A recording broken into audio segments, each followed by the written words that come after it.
Where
Charlie and I know that they left fine, no fear,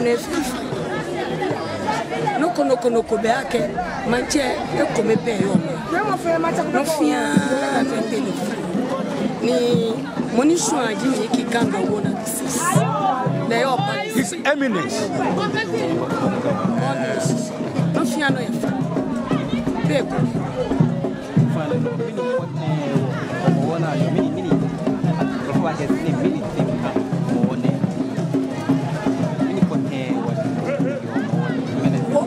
come femo canoia.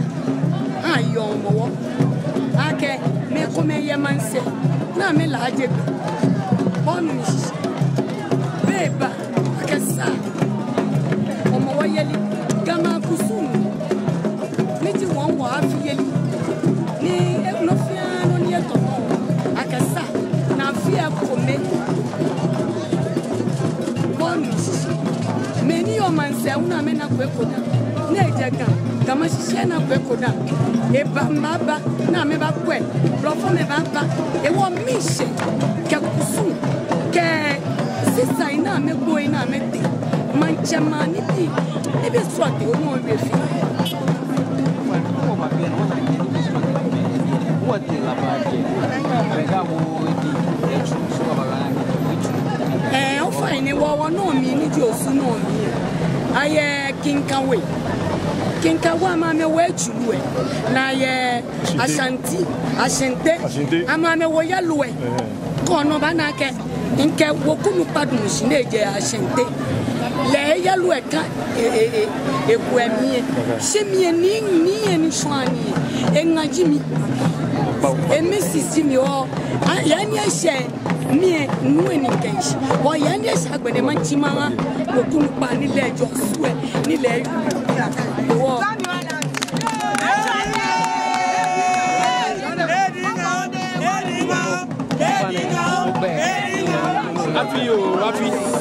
Afi ayane banna ni waye biena ni ka bi o sha ke wo ante di kwa ka ni wo fi mo ga ko me fe mo keno ya akwema fane no mini difference ni oni te ke to mo no le we ya ku che to bo ne ke chichie ni kinkawe e me di he na wo manche Usu Ashanti e ma wo mankalo ja wulo me no fe ami Usu Ashanti agbele wo ye Usu alaja na ni wo ye ano jeje mi ba kinkawe aye two principal houses the two ruling houses the owo we ke do wona we gi he ni mateneke gi makinka is Eminence Doctor, Professor, you quick in car.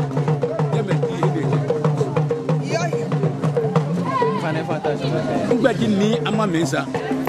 Kwekunu ba yo su Ashanti masofia we. Dagadu we.